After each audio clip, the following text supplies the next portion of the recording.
अब ये है कि पार्लिमान का तरीकाकार तो कम से कम होना चाहिए। लेकिन एक और चीज़ जो पिछले दिनों में मौलाना साहब के बयान के बाद मौलाना ने अपनी तोपों का रुख हुकूमत की तरफ, बल्कि हुकूमत के साथ मुख्तदर हलकों की तरफ, इस्टेब्लिशमेंट की तरफ भी रखा हुआ है। तो क्या पाकिस्तान तहरीक इंसाफ मौलाना को अपनी इस एहतजाजी तहरीक जो 5 को, जो आप कह रहे हैं कि शायद एक जलसा ही हो, उसका हिस्सा बनाकर इस मूवमेंट को मज़ीद तक़वियत नहीं दे सकती है? उनके पास एक अच्छा मौका ये बन सकता है।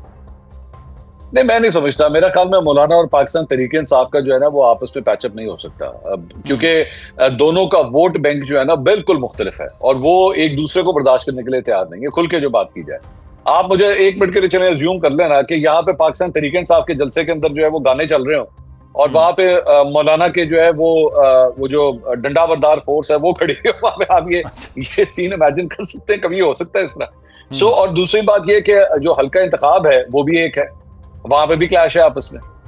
सूबा ही एक है। या तो होता है ना, सूबे मुख्तलिफ होते हैं, जिस तरह नून लीग और पाकिस्तान पीपल्स पार्टी के अपने अपने ग्राउंड से, अपने अपने होम ग्राउंड से इन्होंने पीडीएम बना ली और उसके बाद और मौलाना भी उसमें ऐड हो गए। मौलाना KP, Noon league Punjab, people's party Sindh, आपस में क्लैश ही इतना नहीं आता था कोई। तो यहाँ पे तो क्लैश ही क्लैश है। मौलाना साहब की अपनी सीट से क्लैश शुरू हो जाता है गंडापुर साहब की शक्ल में। तो मुझे नहीं लगता कि ये हो सकता है मौलाना। और दूसरी बात ये कि मौलाना साहब ने जो अभी रिसेंटली बात की, नहीं करनी चाहिए थी मेरे ख्याल में, बहुत ज्यादा। ये जरूरत क्यों पेश आई इसमें मंसूर साहब?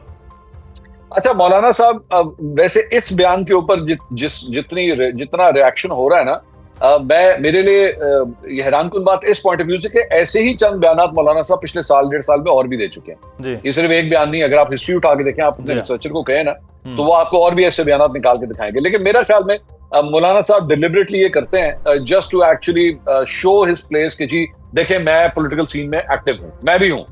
आपने कर लिया ना। देखें, आज मुदस्सिर इकबाल जो है वो बैठ के मेरे साथ मौलाना फजल रहमान को डिस्कस कर रहा है। मौलाना साहब की और कोई बात डिस्कस नहीं होगी। मौलाना साहब और पॉलिटिकल सीन में कहीं और डिस्कस नहीं होंगे, ना वो वजारतों के हवाले से, हुकूमत के हवाले से, इलेक्शन जीतने के हवाले से कहीं पे और डिस्कस नहीं होंगे। लेकिन जब आप इस किस्म का बयान देंगे, अब आप पिछले मेरे ख्याल में इतवार को दिया था मौलाना साहब ने बयान, तो इतवार से लेके आज जुम्मे का दिन आ चुका है, 5 दिन आप नेशनल मीडिया के ऊपर स्पेस लेने में कामयाब हो गए। मेरे ख्याल में 2-3 दिन और चलेगी, उसके बाद गानी खत्म हो जाएगी। That's it. मौलाना साहब महीने 1.5 महीने के बाद एक और इस तरह का बयान दे देंगे, फिर 4-5 दिन जो है वो गुफ्तगू होगी, फिर खत्म हो जाएगी। तो ये सिर्फ और सिर्फ मेरे ख्याल में एक्टिव रहने के लिए ये बात कर ली, लेकिन ज्यादा चलेगा मेरे ख्याल में, एक लाइन से ज्यादा मौलाना साहब आगे चलेगा। मंसूर अली खान हमारे साथ हैं। हम कश्मीर के इलेक्शन के हवाले से बात कर लेते हैं। जीबी का इलेक्शन था, बड़ी एक्टिविटी नज़र आ रही थी। गो के उस वक्त भी पाकिस्तान पीपल्स पार्टी की क़यादत थी, मियाँ साहब गए लेकिन उस तरह का जलसा नहीं किया, लेकिन एक्टिविटी थी। कश्मीर के एक तरफ तो हालात हैं वो भी के सामने है, जॉइंट एक्शन कमेटी जो कल अदम है उसका भी मामलात हैं। बिलावल भुट्टो वहाँ गए हैं। ये जो कश्मीर के इलेक्शन की सरगर्मियाँ जो हैं वो अब नहीं हो पा रही हैं। इस इलेक्शन और सियासी जमातों का रोल वो अगले आने वाले दिनों में 10 दिन रह गए हैं, वो क्या नज़र आएगा? अच्छा, मैं आपको अपनी एक मुलाकात का अहवाल आपके साथ शेयर करता हूं। और ये जब मैं मुलाकात के अहवाल की बात कर रहा हूं तो मैं पाकिस्तान पीपल्स पार्टी के टॉप 10 में से एक शख्सियत के साथ मेरी ये सिटिंग हुई आज से कोई हफ्ता पहले। अच्छा। तो कश्मीर का मामला जो है वो डिस्कस हुआ। उनकी बाय द वे उनकी भी ड्यूटी लगी हुई है ये कश्मीर इलेक्शन के हवाले से पीपल्स पार्टी की तरफ से। ठीक। तो मैंने उनसे पूछा, मैंने कहा जी क्या हो रहा है? तो ये जो एहतजाज वगैरह और जो सूरत हाल वहां पे है, तो उन्होंने कहा ये मामला सीरियस है, ये मामला बहुत सीरियस है और ये एहतजाज नहीं होना चाहिए। ये इन लोगों की जो जायज बातें हैं, जो जायज हैं, ये इंपॉर्टेंट है, जो जायज बातें हैं वो सुनी जानी चाहिए। लेकिन उन लोगों के अंदर भी ऐसे एलिमेंट्स हैं जो इस मामले को जो है वो रियासत पाकिस्तान के खिलाफ जो है वो इस्तेमाल करना चाहते हैं। उनके अपने मफादात हैं, उनकी अपनी रीजंस हैं जिसकी वजह से मामला इतना खराब हो गया। अगर वो एलिमेंट्स बीच में से निकल जाएं या उनकी जवाबबंदी करवा दी जाए तो इनके जो जायज मुतालबात हैं वो उनकी नजर में भी, मतलब पीपल्स पार्टी के उस रहनुमा की नजर में भी, उन्होंने कहा ये हल होने चाहिए। दूसरी बात ये कि वो ये समझते हैं कि इसकी इंगेजमेंट होनी चाहिए इन लोगों के साथ, बातचीत होनी चाहिए इन लोगों के साथ, और इस मामले को जो है बाय फोर्स अटेम्प्ट करके रिजॉल्व करना एक सही हल नहीं है, ये उनकी राय थी। तो पाकिस्तान पीपल्स पार्टी जो है वो इस मौके के ऊपर ये समझती है कि 12 नशिस्तों के मामले के ऊपर जो है सबसे ज्यादा जो क्रिटिकल पोजीशन है वो एक्चुअली नून लीग की है। वो ये समझते हैं कि पाकिस्तान पीपल्स पार्टी को इसका इतना नुकसान नहीं है जितना सबसे ज्यादा नून लीग को है। तो वो नून लीग का इतना बोझ उठाने के लिए तैयार भी नहीं है। ये जो 12 नशिस्तों से 6 नशिस्तें करने की बात आई थी, ये एक्चुअली आइडिया पाकिस्तान पीपल्स पार्टी का फ्लोटेड है। कि ये ऐसा हो जाना चाहिए। लेकिन मुस्लिम लीग नून और जाहिर बात है मुक्तदर हल्के ये इसके ऊपर बहुत ज्यादा इंसिस्ट कर रहे हैं कि इसके अंदर किसी किस्म की कोई तब्दीली जो है वो नहीं होनी चाहिए।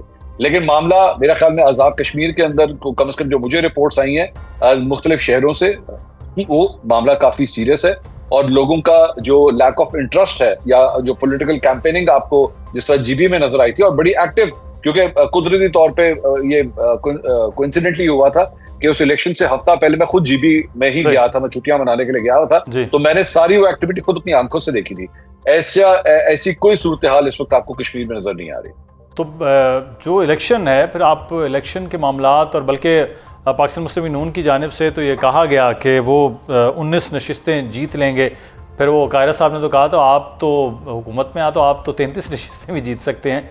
ये हुकूमत बनने का जो अमल होगा वो भी आपको लगता है आसान होगा और इसी तरह से काबिल कबूल भी हो जाएगा? देखिए मुदस्सिर साहब, मैं सिर्फ किसी एक इलेक्शन की बात नहीं कर रहा, मैं इस वक्त जीबी आजाद कश्मीर, मैं सिर्फ एक इलेक्शन की बात नहीं कर रहा।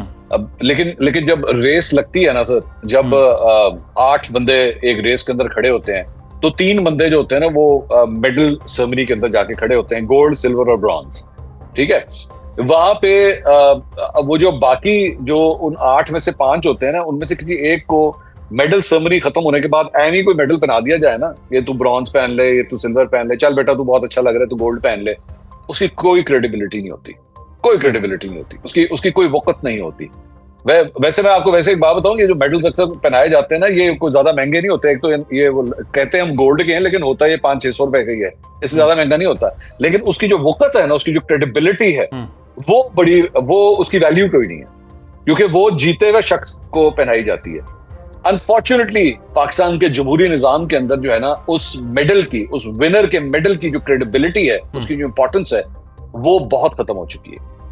आज लोग अपने सामने गुजरने वाले एमएलए, एमपीए, सेनेटर, मिनिस्टर को जब देखते हैं ना, तो सबसे पहले उनके जेहन में ये नहीं आता कि ये मेरा रिप्रेजेंटेटिव जा रहा है। उनके जेहन में सबसे पहले एक फॉर्म आता है जेहन में, और उनके सबसे पहले जेहन में एक क्रेडिबिलिटी का सवाल आता है। अनफॉर्चुनेटली ये सिलसिला जो 2024 फरवरी 2024 से स्टार्ट हुआ था, ये सिलसिला आज भी पाकिस्तान के हर इलेक्शन के अंदर जो है वो देखा जा रहा है।